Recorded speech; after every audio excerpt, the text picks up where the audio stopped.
Welcome to the channel. English में सबसे ज्यादा कंफ्यूजन कहाँ होता है? आई विल हैव या I will be, I could be या I could have. Guys, be और हैव ने स्टूडेंट्स का दिमाग घुमा दिया है, लेकिन आज के बाद आप इनमें कभी भी कंफ्यूज नहीं होंगे। सबसे पहले आप एक रूल लिख लो, मॉडल वर्ब के साथ बी आ जाए तो हालत या फीलिंग बताता है, और मॉडल वर्ब के साथ हैव प्लस वर्ब की थर्ड फॉर्म आ जाए तो इसका मतलब होता है पास्ट का सीन। ये अगर आपने समझ लिया तो 80% प्रॉब्लम खत्म। तो सबसे पहले बात कर लेते हैं आई विल बी की। आई विल बी का मतलब होता है मैं फ्यूचर में ऐसा हूँगा, या मैं ऐसा रहूंगा, या फिर मैं ऐसा बनूंगा। जैसे कि हम सबको पता है कि विल फ्यूचर के लिए यूज किया जाता है, और जब विल के साथ बी लगता है तो विल बी फ्यूचर का हाल बताता है कि आने वाले टाइम में या आने वाले वक्त में कैसी कंडीशन होगी। विल बी चार जगह पर इस्तेमाल होता है, फीलिंग बताने के लिए, प्रोफेशन बताने के लिए, कंडीशन बताने के लिए, और लोकेशन बताने के लिए। जैसे कि अगर मैं बोलूं मैं खुश रहूंगा, आई will be happy, I will be happy. मैं डॉक्टर बनूंगा, आई will be a doctor, I will be a doctor. मैं तैयार रहूंगा, आई will be ready, I will be ready. वो स्कूल में होगी, she will be in school, she will be in school. अगर sentence में क्या होगा या क्या बनेगा का जवाब मिल रहा हो तो विल बी का यूज करेंगे। इन तमाम सेंटेंसेस में फीलिंग, प्रोफेशन, कंडीशन और लोकेशन बताई गई है। अब बात कर लेते हैं विल हैव की। विल मतलब आने वाला वक्त या मुस्तकबिल में यूज किया जाता है, और हैव का मतलब होता है पास होना। तो विल हैव मतलब फ्यूचर में पास होगा, यानी फ्यूचर में मिल चुका होगा। विल हैव का इस्तेमाल तीन जगहों पर किया जाता है। सबसे पहला इसका यूज किया जाता है फ्यूचर पोजेशन, यानी कोई चीज फ्यूचर में मिलेगी या हमारे पास होगी। जैसे मेरे पास एक कार होगी, आई will have a car.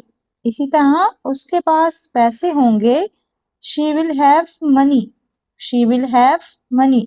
Future में मेरे पास या किसी और के पास कुछ होगा तब हम विल हैव का यूज करेंगे। फ्यूचर अपॉर्चुनिटी के लिए भी विल हैव का यूज होता है, यानी जो फ्यूचर में मौका मिलेगा, टाइम होगा या चांस मिलेगा, जैसे उसे एक मौका मिलेगा, he will have a chance. इसी तरह कल मेरे पास वक्त होगा, आई will have time tomorrow, I will have time tomorrow. अब बात करते हैं विल हैव के एडवांस और इम्पोर्टेंट यूज की। विल हैव के साथ वर्ब की थर्ड फॉर्म आ जाए तो ये कंप्लीट एक्शन को दिखाती है। मींस फ्यूचर में किसी टाइम तक काम कंप्लीट हो चुका होगा। जैसे 8 बजे तक मेरा काम खत्म हो चुका होगा, I will have finished my work by 8 p.m. I will have finished my work by 8 p.m. इसी तरह वो कंप्लीट प्रोजेक्ट कर चुके होंगे, they will have completed the project।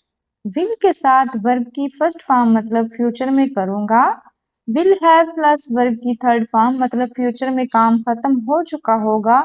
तो ये तो था will be और will have का मुकम्मल कॉन्सेप्ट। अब बात करते हैं आई कैन बी और आई कैन हैव की। आई कैन बी मतलब हो सकता है या मेरे अंदर एबिलिटी है ऐसा बनने की या ऐसा होने की। कैन बी हालत यानी कंडीशन और पर्सनैलिटी के बारे में बताता है। जैसे मैं खुश हो सकता हूँ, आई कैन बी हैप्पी। इसी तरह मैं डॉक्टर बन सकता हूँ, I can be a doctor, यानी मेरे अंदर डॉक्टर बनने की एबिलिटी है। तो हम बोलेंगे I can be a doctor. Can be capability पर जोर देता है। चलिए अब बात करते हैं कैन हैव की। कैन हैव का मतलब है मिल सकता है, यानी ना तो पक्का है ना इम्पॉसिबल है, सिर्फ पॉसिबिलिटी है, मतलब हो सकता है या मिल सकता है या हासिल किया जा सकता है, पाया जा सकता है। जैसे मैं बेहतर जिंदगी पा सकता हूँ, यानी मैं अच्छी जिंदगी जी सकता हूँ अगर मैं कोशिश करूँ तो। I can have a better life, I can have a better life. इसी तरह मैं कामयाबी हासिल कर सकता हूँ, I can have success, I can have success। Will have future की पक्की बात बताता है, यानी मैं कामयाब हो जाऊंगा। आई विल हैव सक्सेस, जबकि कैन हैव पॉसिबिलिटी को दिखाता है, मैं कामयाब हो सकता हूँ। आई कैन हैव सक्सेस, यानी विल हैव मतलब मिलना फिक्स है और कैन हैव मतलब पॉसिबल है। चलिए अब बात करते हैं कुड बी की। कुड बी का मतलब होता है हो सकता हूँ या बन सकता हूँ या शायद बन सकता था। कुड डाउट को दिखाता है, कुड बी प्रेजेंट के और पास्ट के डाउटफुल इम्कान को दिखाता है कि शायद हो सकता है या शायद हो सकता था। जैसे अगर हम प्रेजेंट सिचुएशन की बात करें तो मैं लेट हो सकता हूँ, पक्का नहीं है, लेट हो सकता हूँ। I could be late can could से ज्यादा वीक और डाउटफुल इम्कान को दिखाता है। ऐसे ही पास्ट में वीक पॉसिबिलिटी के लिए कुड बी का यूज होता है। जैसे मैं जीत सकता था, आई could be the winner, I could be the winner. जहां पे ज्यादा डाउट हो वहां पे हम कुड बी का यूज करेंगे, जबकि कुड हैव का मतलब होता है कर सकता था पर नहीं किया। या फिर हम ये कह सकते हैं पास्ट में चांस था पर इसका यूज नहीं हो सका। कुड हैव पास्ट के चांस या मिस्ड चांस को दिखाता है। कुड हैव के बाद अगर वर्ब की थर्ड फॉर्म का यूज हो, जैसे मैं पास हो सकता था, यानी पास्ट में पढ़ाई की होती तो मैं पास हो सकता था, तो ये पॉसिबल था। आई could have passed the exam, I could have passed the exam. ऐसे ही मैं कामयाब हो सकता था, यानी मुझ में एबिलिटी तो थी लेकिन मैंने मेहनत नहीं की वरना मैं कामयाब हो सकता था। आई could have become successful. Could chance दिखाता है, जैसे मैं जीत सकता हूँ, आई कुड विन। जबकि कुड हैव पास्ट में मिस्ड चांस को दिखाता है, मैं जीत सकता था, आई कुड हैव वॉन, यानी अब मौका चला गया है। अब आप कुड बी और कुड हैव का कॉन्सेप्ट अच्छे से समझ गए होंगे। चलिए अब बात करते हैं शुड बी और शुड हैव की। शुड बी मतलब होना चाहिए, शुड बी यानी ऐसा होना चाहिए या फिर ऐसा होना सही है। शुड बी 3 जगह पर यूज होता है। एडवाइस देने के लिए, जब आप किसी को बोलते हैं कि ऐसा होना सही है या आपको ऐसा करना चाहिए। जैसे अगर हमें एडवाइस देनी हो तो हमें मुहतात होना चाहिए, you should be careful, you should be careful. तुम्हें ईमानदार होना चाहिए, you should be honest, you should be honest. Expectation के लिए अगर हम बोलें तो वो अभी यहाँ होना चाहिए, he should be here now, he should be here now. जब हम किसी से तवक्का रखते हैं कि ये काम ऐसा होना चाहिए तो तब भी हम शुड का यूज करते हैं। तीसरा यूज इसका किया जाता है क्वालिटी को बताने के लिए। डॉक्टर को मेहरबान होना चाहिए, तो इसमें ये क्वालिटी होनी चाहिए डॉक्टर में, तो तब भी हम शुड का यूज करेंगे। Doctor should be kind, doctor should be kind. Doctor को मेहरबान होना चाहिए।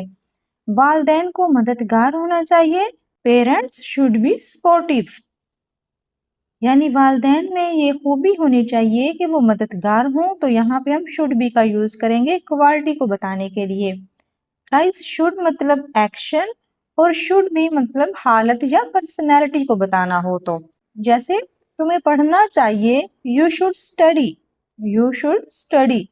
तुम्हें नरम मिजाज होना चाहिए, you should be polite, you should be polite. अब बात करते हैं शुड हैव की। शुड हैव का मतलब होता है करना चाहिए था लेकिन नहीं हुआ।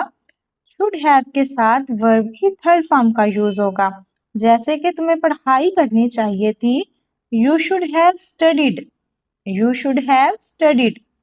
यहाँ पे स्टडी की थर्ड फॉर्म यूज हुई है स्टडीड शुड हैव के साथ। हमें पहले निकल जाना चाहिए था, we should have left earlier. यहाँ पे भी हमने शुड हैव का यूज किया है प्लस वर्ब की थर्ड फॉर्म। अब बात कर लेते हैं मस्ट बी और मस्ट हैव की। मस्ट बी का मतलब होता है जरूर है। प्रेजेंट में स्ट्रॉन्ग गेस के लिए हम यूज करते हैं मस्ट बी का। जैसे वो जरूर थका हुआ है, ही मस्ट बी टायर्ड। यहाँ पे इस बात पे हम कंफर्म हैं कि वो थका हुआ है तो हम मस्ट बी का यूज कर रहे हैं। ये जरूर तुम्हारा बैग है, this must be your bag, this must be your bag. Must be जब पक्का अंदाजा हो या पक्का यकीन हो तो हम यूज करते हैं मस्ट बी का। मस्ट हैव का यूज कब किया जाता है? देखिए मस्ट हैव का यूज हम करते हैं जरूर हुआ होगा, पास्ट स्ट्रॉन्ग गेस के लिए। पास्ट में स्ट्रॉन्ग गेस के लिए हम मस्ट हैव का यूज करते हैं, प्लस वर्ब की थर्ड फॉर्म आ जाएगी हैव के साथ। जैसे वो मेरा नंबर भूल गया होगा, he must have forgotten my number, he must have forgotten my number, वो मेरा नंबर भूल गया होगा। वो घर पहुंच गई होगी, she must have reached home, she must have reached home। guys must be present guess के लिए और must have का यूज किया जाता है पास्ट गेस के लिए और स्ट्रॉन्ग जिसमें हमें पक्का यकीन होता है कि ये काम ऐसे ही हुआ होगा। अब बात कर लेते हैं माइट बी और माइट हैव की। माइट बी का मतलब है शायद, प्रेजेंट में डाउट होता है जब हमें, जैसे शायद बारिश हो रही है, it might be raining outside. Might be का मतलब होता है शायद, वो शायद घर पर है। She might be at home, she might be at home. Present में डाउट को बताने के लिए हम माइट बी का यूज करते हैं। माइट हैव का यूज कब किया जाता है? माइट हैव का यूज किया जाता है शायद हुआ होगा, पास्ट में गेस के लिए। पास्ट में गेस के लिए हम माइट हैव का यूज करते हैं। जैसे कि वो घर पहुंच गए होंगे, they might have reached home, they might have reached home। Modal plus be का यूज किया जाता है मौजूदा हालत को बताने के लिए। Modal plus have plus verb की थर्ड फॉर्म पास्ट के लिए। मॉडल प्लस हैव बीन का यूज किया जाता है कोई काम या हालत कुछ वक्त से जारी थी, जैसे वो काफी देर से थका हुआ होगा, he must have been tired, वो काफी देर से थका हुआ होगा। he must have been tired, वो काफी देर से मसरूफ होगी। she might have been busy, she might have been busy। एक बात हमेशा याद रखिएगा, जब सेंटेंस में ऐसे वर्ड्स आए जैसे काफी देर से, लंबे वक्त से, पूरे दिन से, तो हम यूज करेंगे हैव बीन का।